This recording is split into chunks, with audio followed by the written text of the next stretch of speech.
Gege, TGIF, first of all, yes, LP has finally closed their case. You heard me right. LP has finally closed their case by calling, I think, 12 to 13 witnesses. But that's not all. PDP was given an extension of time. Why? Why was our case different? And the whole double nomination certificate for Shetima, apart from that, the forged school certificate for our dearly beloved Tinubu, as well as the conviction by the court. Remember, I talked about forfeiture, criminal forfeiture. So there are lots and lots of gists. And we have 10 days before the respondents open their case, which is in July 3rd. But you need to understand how LP closed their case. All of you sent Bottles Cathedral. I know it's Friday, you're hanging out, jaye, but you can come and have your drinks here. Your ticket to having that drink is click on that link. Come on, guys, let's go. Gege.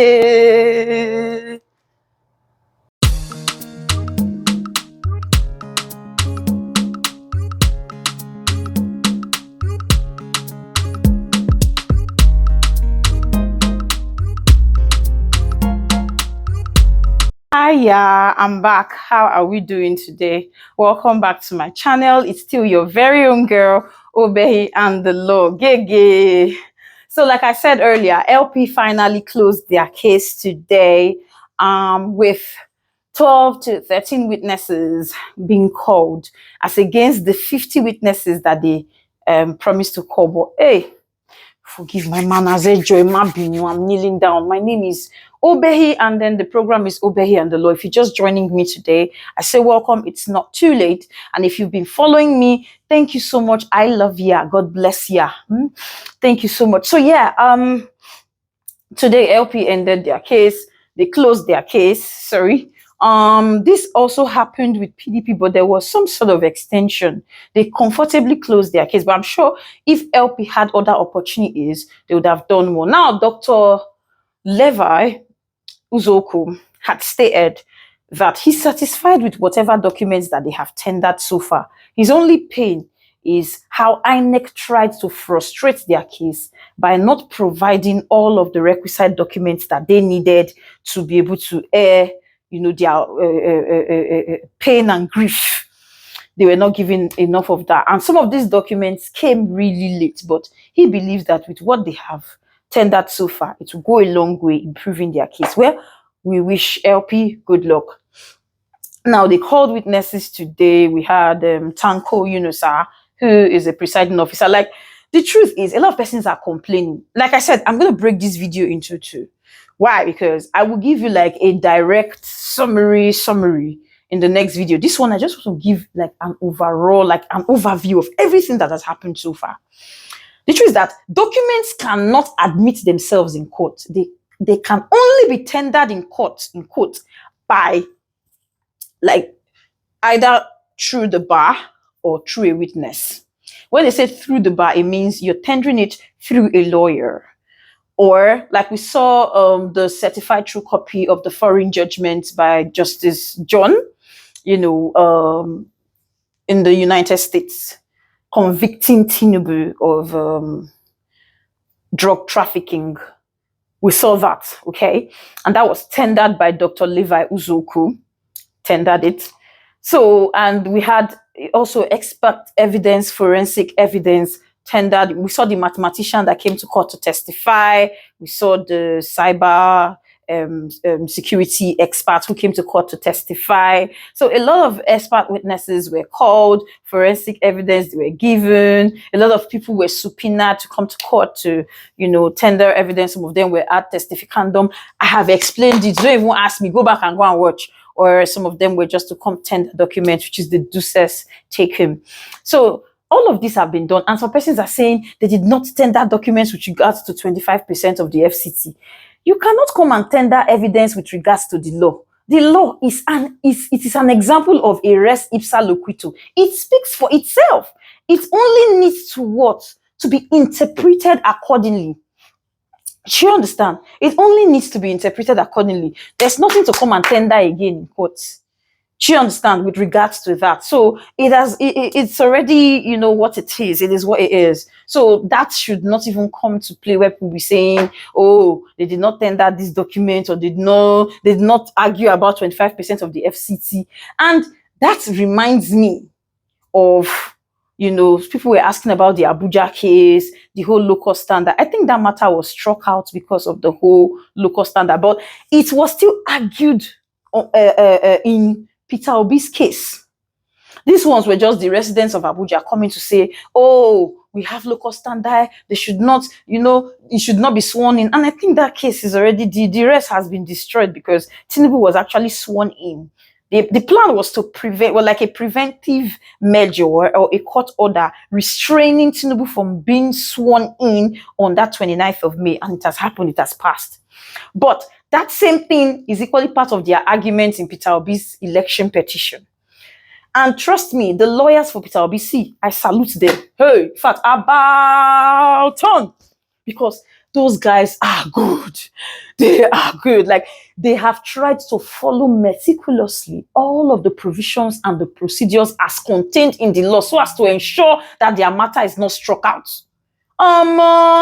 So I salute them. Like, it takes a lot because I know where PDP, they had issues. And I think they equally came with this PDP judgment where they do the double standard nomination and all of that. But this is not a PDP case. That was a federal high court ruling. And I think it was struck out based on local standard, which is they don't have the link, or the matter is not relevant to them enough for them to bring in that. And I think when they talk about local standard, we have local standard with reference to pre-election matters and post-election matters. I've talked about this thing before, but I'll just go over it again. Pre-election matter is the issue of double nomination. You don't bring it up when it is pre-election if you are not a member of the party from which that person who has committed the offense of double nomination is coming forward. But that was what PDP did. They would have waited until after election.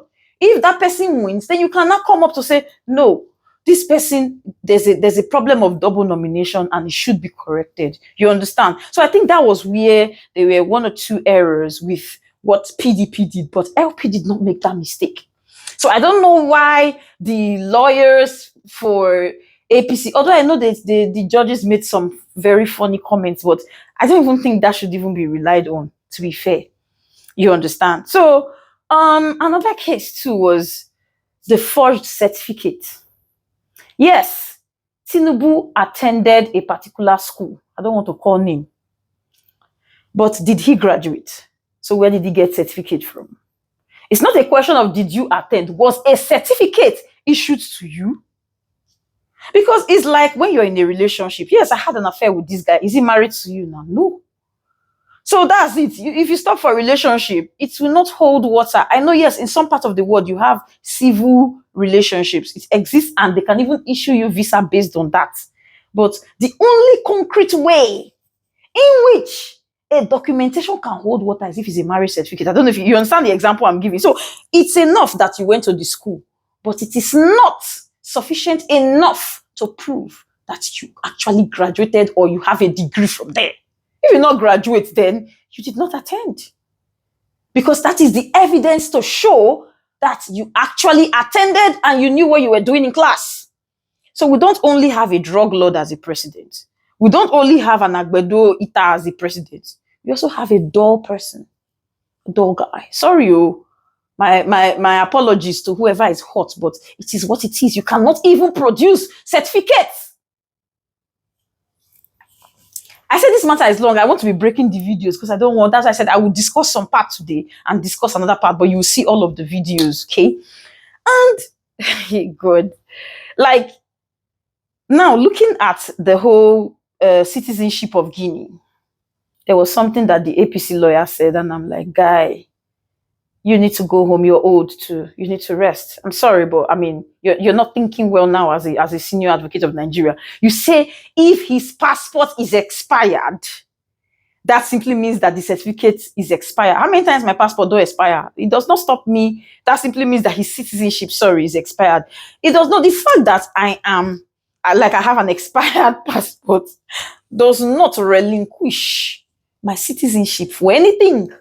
It does not extinguish my citizenship for anything. It does not prevent, it does not preclude me from claiming to be a Nigerian. So, while he, as a president or a contestant, was still contesting election and holding a citizenship of Nigeria, he was equally a citizen of Guinea. Voila. A lot of flouting of rules, really. And my question is, what is the court going to do about what INEC did to us? For example, INEC refusing to produce those documents, which would have helped our case. Is it just going to go like that? Like, they did not produce documents, and you judge, that if this document comes to court, and then again, somebody talked about the unfairness of the judges with regards to our time. I'm so sad, but I need to agree with that, because you people did not even start our case until like 4:30 to 5. And then already after 7, you're already hurrying us. You already ate into the time. It was already bad that we had to start at 3 p.m. today, being a Friday. Oh, it's worse that you didn't even allow us to, use all the time. But I'm just going to hang on. I use what Dr. Levi talk, take hold body. Do you get what he said about he's satisfied with the documents that have been tendered? So now going forward, he only expresses his displeasure with INEC with regards to INEC not giving them enough of the documents that they asked for, even though they produced receipts. They had paid for them. INEC is not only lying, INEC is not only corrupt, but they also steal, because that's stealing. You collected money and then you refuse to produce these documents, all in a bid to frustrate the case. I think this is enough for the judges to see, And then I want to correct something. Some persons are saying, with the way the star witness for PDP, or the witness, the way he spoke today, hey, he's going to make way for LP's case. These are two separate cases. The only thing that would likely affect LP is if the court decides in PDP's case to have a rerun. Because if they're going to be doing a rerun, it simply means the people who contested before will come out again. So we're Tinubu, Peter Obi, Atiku, all of them will come out again to come and contest. So if there's no rerun, the court is not a Father Christmas. The court will never infer what is not there. The court will only give judgments or give decisions based on what is before her. Nothing else. I've said it before, I'll say it again. The court is not Jesus Christ. The court is not Santa Claus. I'll say, oh, you asked for bread, but I'm going to add sardine and geisha. Nah. The court is not a Father Christmas. It's not going to give you what you ask for. So the court will only rule in PDP's case, in LP's case, based on what they have dropped forward. Nothing more than that. I'm not joking. So, guys, June 3rd, the respondents will now begin their case, and they have time frames. I think one is 1 week, another 4 days or 5 days, thereabout. I don't know in what sequential order they're going to be having their case, but I think INEC definitely will be going first as the first respondent, followed by the Tinubu and Shettima as the lawyers, and then we have the fourth one, which is APC. So, fingers crossed, guys. Woo! But the truth is, it is the written address that is where the main cocoa is in. What is happening in the written address. So, we have 10 days. 10 days. 10 days. July 3rd. So even though I'm going to be coming here, to give 1 or 2, it may not be as regular as every day, because we're not having court cases every day. And you will agree with me, it has been a long period for me. But I just told myself, I said, our mandate must be recovered. Yes, for those who do not know, I am not an Agbadonian. I will never be one. I stand for the truth. Even the judges, they know that this mandate was stolen. Even with the misbehaviors, the attitude of INEC towards frustrating the cases is enough for them to know. But It is well. Just the same way the judges are calling on God, me, I'm calling on God. God, please do something. Don't allow it to be business as usual. All right, fam. Still your favorite girl. I'm looking good for Friday now. Check me out. Check me out. Oh, yeah. Because it's time to rest a bit. It's been a lot. Don't forget to follow me on all of my social media handles. Oh. And if you have any questions for me, please hit them in the comment section. I will answer every single question you bring. Thank you so much for joining me. As always, it's your favorite girl, Ubehi. I love you. Have a lovely weekend. Keep praying for Nigeria.